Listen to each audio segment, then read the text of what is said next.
जागतिक परिवर्तन कार्यक्रम 2030ला जाहीर केलेला आहे। त्यामुळं सर्वांना सोबत घेऊन चला, खरं तर या अभियानाचं एक हे आहे। आणि यामध्ये साधारणतः 17 शाश्वत विकासाची ध्येय आपल्या सगळ्यांना माहिती आहे की पूर्वी सर्वांना एकत्रच गावामध्येच रोजगार निर्मिती व्हावा, गावामध्येच चांगलं काम जलसंधारणाचं असेल किंवा अनेक ज्या योजना आहेत, ज्या सर्व ज्या योजना आहेत त्या सगळं योजना एकत्र आणण्याचं काम या अभियानातून होणार आहे। आणि आज जी ही कार्यशाळा होणार आहे यामध्ये अनेक चांगले वक्ते, डॉक्टर कलशेट्टी साहेब सारखे असतील, बोंद्रे असतील, बुट्टे पाटील असतील, या सर्व तज्ज्ञांचं मार्गदर्शन माझ्या इथल्या ग्रामपंचायतीच्या सरपंच, पंचायत समितीचे आजी माजी सदस्य, झेडपीच्या आजी माजी सदस्यांना होणार आहे। आणि ह्याचा निश्चित प्रकारे लाभ हे प्रत्येक जणाच्या गावाच्या विकासासाठी एक गावाचा एक विकास, गावाचा एक चांगल्या प्रकारचा आराखडा तयार करून सर्व गावाला एकत्र आणून त्यातनं हा एक विकास, शाश्वत विकास होणार आहे, असा आजच्या या अभियानाचा एक उद्देश आहे।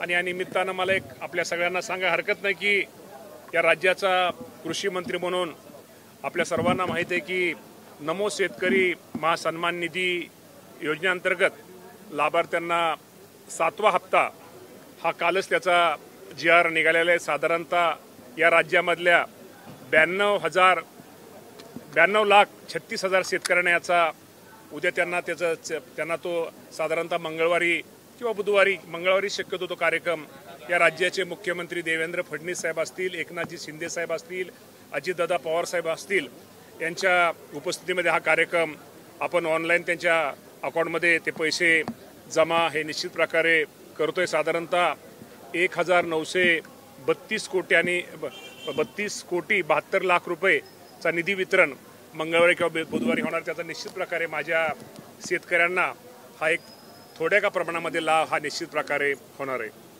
मामा, काल ज्या पद्धतीने मराठा आरक्षणासंदर्भात राज्य सरकारने GR काढला त्यानंतर ओबीसी समाजात मोठी नाराजी पाहायला मिळते। अनेक ठिकाणी GR जाळण्यात आले, GR फाडण्यात आलेले आहेत, आंदोलनं ठिकठिकाणी सुरू होताना दिसतात। ह्या सरकारचं तुम्हाला एकच सांगतो, हे सरकार सर्वांना बरोबर घेऊन चालणार आहे। त्यामुळे ह्यामध्ये कुणालाही कुणावरती या बाबतीमध्ये जो कालचा विषय तो कुणावरती अन्याय होणार नाही, हे अशी मी आपल्या माध्यमातून सगळ्यांना खात्री देतो। नाराजी व्यक्त केलेली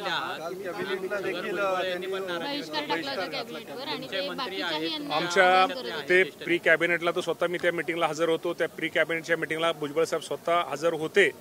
असं मला वाटत नाही त्यांनी बहिष्कार वगैरे टाकला असावा।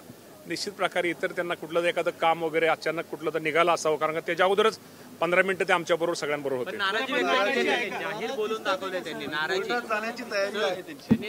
जाहीरपणे व्यक्त। या बाबतीमध्ये आपण भुजबळ साहेबांना विचारलं तर बरं होईल।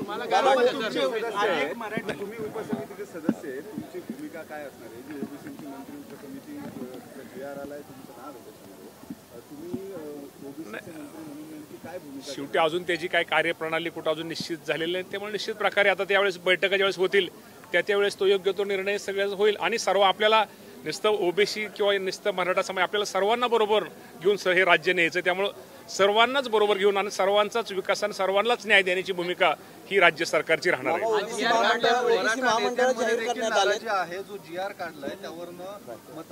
आता हे मला आपल्याकडूनच समजतंय, स्वतः जरंगे साहेबांनी याचं स्वागत केलं, तेव्हा अधिक बाबतीमध्ये मला इतर काही माहिती नाही, परंतु जरंगे साहेबांनी या निर्णयाचं स्वागत केलेलं आहे। ओबीसी समाजाचं नुकसान होणार नाहीये या GR मुळे? निश्चित प्रकारे ओबीसी समाजाचं नुकसान होणार नाही आणि मराठा समाजासुद्धा दोन्ही समाजाला योग्य तो न्याय मिळेल।